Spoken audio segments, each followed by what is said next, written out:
How to deposit money on Skrill. Hi everyone, welcome back to our channel, The Solution Guy. So in today's video, I will simply guide you on how you can deposit money to your Skrill account. So just make sure to watch this video till the end.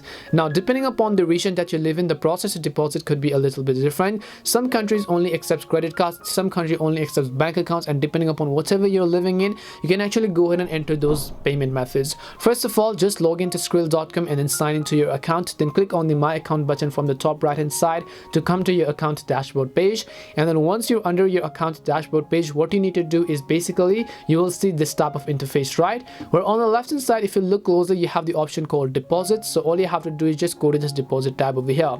So once you go to deposits, unfortunately in my case, I only have one way to add it, and that is via international credit or debit card, and which also have a 5% fee basically, but it is instant, so of course the fee is understandable and reasonable. So I'll just go ahead and select the option called deposit now, and then the first thing you want to do is of course go ahead and make sure to enter your credit card number.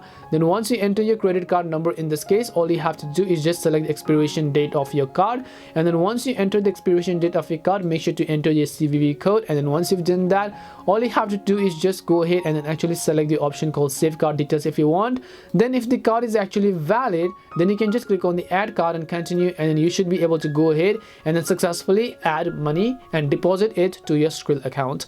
That's all it takes to deposit money to Skrill. We hope the video was really helpful, and if it did help you, then make sure to leave a like and subscribe to the channel. If you have got any questions, feel free to leave them down. Thank you very much for watching, and see you in the next video.